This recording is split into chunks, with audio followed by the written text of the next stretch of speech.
Hello tout le monde, bienvenue sur la chaîne du Martien Vert.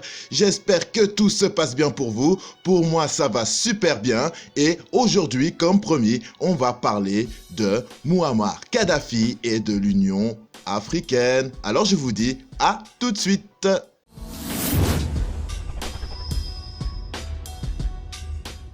Alors voilà, Mouammar Kadhafi. Est-ce que le colonel Kadhafi aurait dû avoir une part de ce nouvel ordre mondial qui est en train de se dessiner aujourd'hui?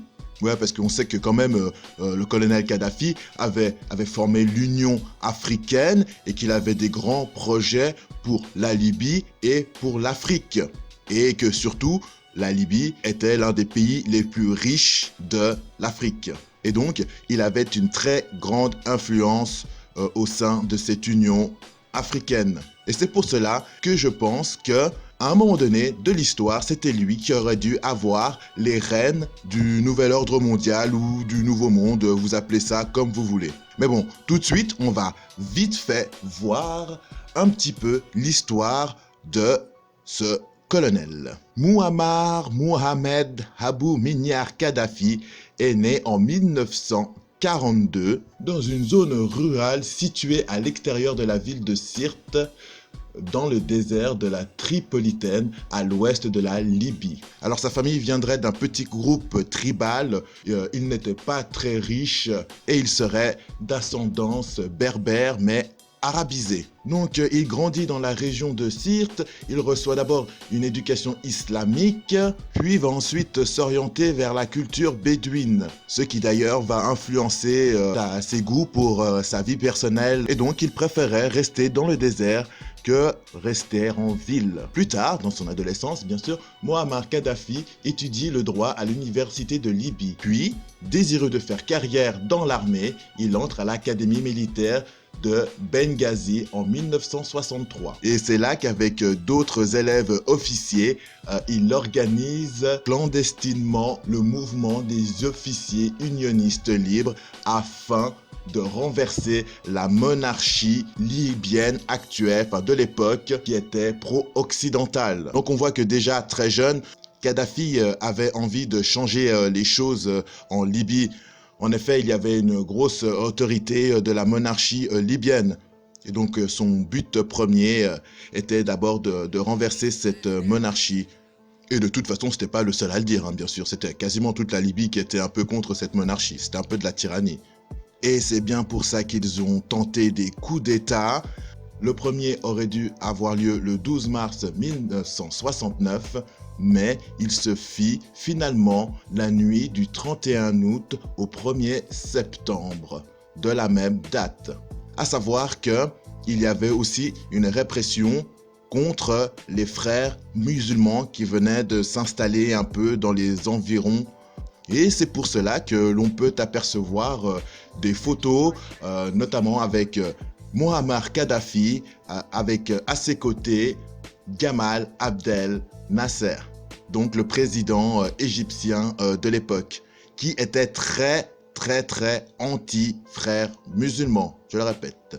Concernant sa manière de diriger la Libye, alors je sais que du point de vue de l'Occident, on a l'impression d'avoir un tyran tyrannique qui a exécuté énormément de personnes, mais du point de vue de l'Afrique et du point de vue de la Libye, les avis sont quand même aussi tranchés, mais on est plus à dire que Mouammar Kadhafi a fait de grandes choses pour l'Afrique et aussi pour la Libye. À savoir que déjà pour la Libye, il a réussi à faire un système de santé unique en son genre, que les habitants, les citoyens avaient des droits particuliers, cela ressemble un peu à Cuba. Alors on peut penser qu'il y a une dictature dessus et que lui contrôle tout, mais bon, c'est un peu le but d'un chef d'État aussi, je pense. On nous raconte qu'il était très tyrannique et qu'il a fait beaucoup d'exécutions, notamment beaucoup de pendaisons, mais quand on regarde le truc un peu plus près, alors on dit que c'est des opposants, les Occidentaux nous disaient souvent que c'était des opposants, des choses comme ça, mais en fait, quand on regarde de plus près, ces opposants, en fait, étaient pour la grande majorité issus des frères musulmans. À savoir qu'aussi que le colonel Kadhafi était musulman, mais qui qu'il était contre l'utilisation des hadiths et de la sunna aussi pour le droit musulman, provoquant un conflit entre lui et les milieux traditionnalistes libyens. Ses interprétations de l'islam lui ont en outre valu d'être déclaré hérétique.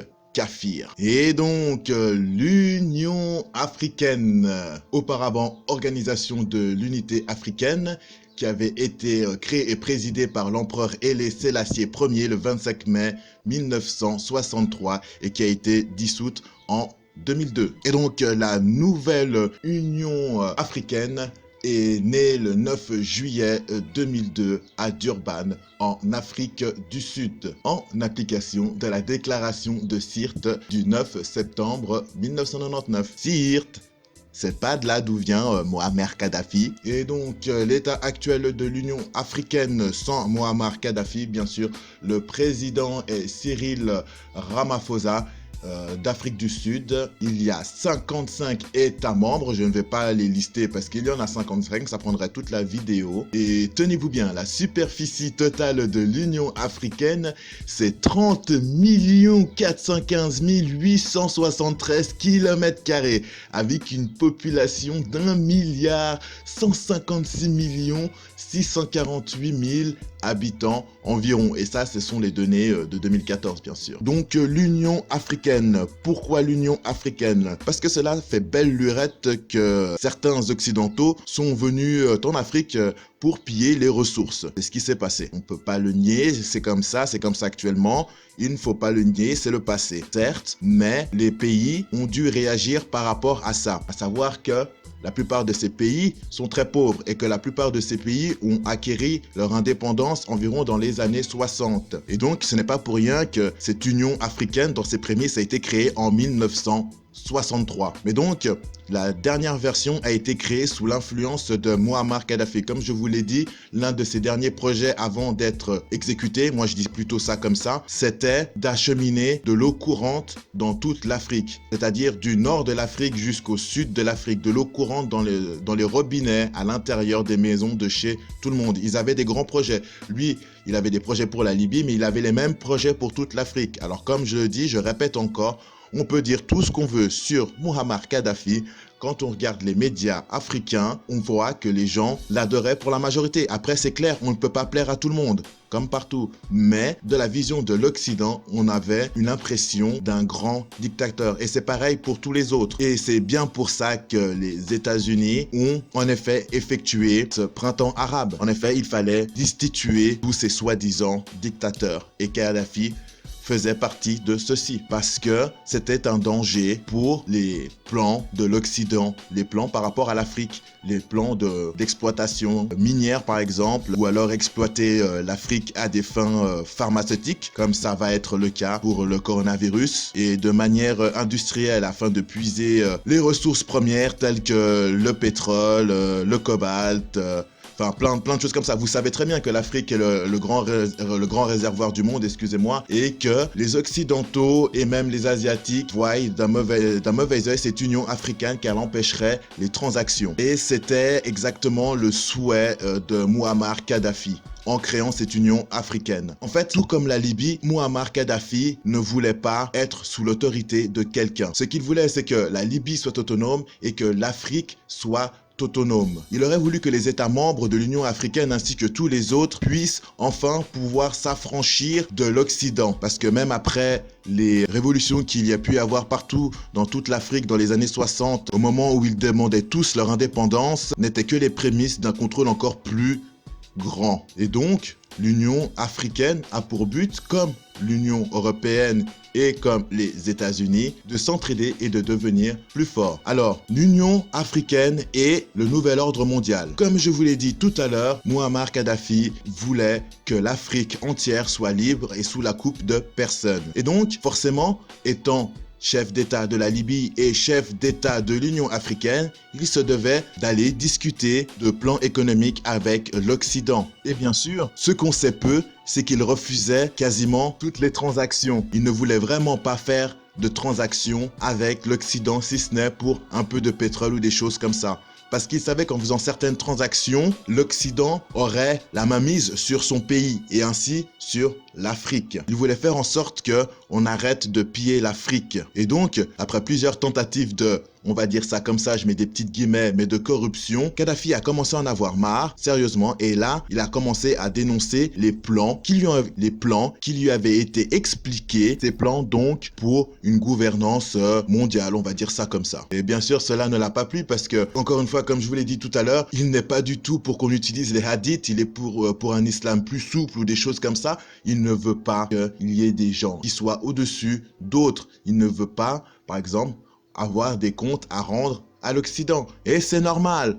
Et voilà pourquoi Muammar Kadhafi a été, je le dis bien, assassiné. Et je pense aussi que Muammar Kadhafi a fait retarder les plans du nouvel ordre mondial. Parce que Muammar Kadhafi a été assassiné en 2010 et que beaucoup disaient que ce nouvel ordre mondial devait commencer en 2012, mais finalement celui-ci commence en 2020. Mais de toute façon, si Muammar Kadhafi était encore en vie actuellement et qu'il aurait vu cette crise du coronavirus qu'il avait prédit, je rappelle bien, il l'avait prédit, tout ce qui se passe actuellement, Muammar Kadhafi l'avait prédit, s'il était encore en vie, le coronavirus n'aurait pas pu se passer et il n'aurait pas pu instaurer ce nouvel ordre mondial. Donc je vous dis bien maintenant, quand on vous dit que telle et telle organisation est terroriste, par exemple comme le Hezbollah, je me suis renseigné sur le Hezbollah. Alors c'est clair qu'ils sont pas tout blancs, c'est clair. Mais quand on est une organisation et qu'on est là pour lutter contre des gens qui utilisent des armes, bah forcément on va devoir utiliser des armes. Le Hezbollah ne tente que de libérer la bande de Gaza. Point barre. Voilà. Et maintenant, on appelle ça une organisation terroriste, alors que ce sont juste des gens qui se battent. Enfin voilà, quand on vous dit que quelqu'un est dictateur, regardez bien pour voir si c'est un dictateur ou pas. N'écoutez pas la bouche, regardez les actes. Donc voilà, l'Union africaine sous l'ère Kadhafi aurait été un grand danger pour les pays occidentaux. L'Union africaine sous l'ère Kadhafi aurait été le bloc le plus puissant du nouvel ordre mondial car il aurait fermé les portes à tous les autres pays et il aurait conservé les richesses de tout le continent. Et donc comme l'Union africaine est un danger, il fallait absolument dissoudre tout ça. Et c'est pour ça que nous avons eu le printemps arabe qui a mis à feu et à sang l'Afrique du Nord, donc tout le Maghreb. Nous avons Boko Haram qui traîne énormément dans l'Afrique subsaharienne et qui déstabilise toute la zone. Et donc nous savons tous qu'un peuple ou un continent ou un pays désuni est plus facile à manipuler et à conditionné. Donc voilà, j'espère que cette vidéo qui a été un peu plus longue que les autres vous aura plu. Si vous avez des questions, n'hésitez pas à les mettre en commentaire. Si vous voulez encore plus de contenu sur l'Union africaine, n'hésitez pas à me le faire savoir. N'oubliez pas, vous pouvez aussi me retrouver sur Facebook. Vous avez le lien pour la page dans la description de la vidéo. En attendant, je vous fais des gros kisses. On se retrouve tout bientôt sur la chaîne du Martien Vert. Allez, ciao ciao tout le monde!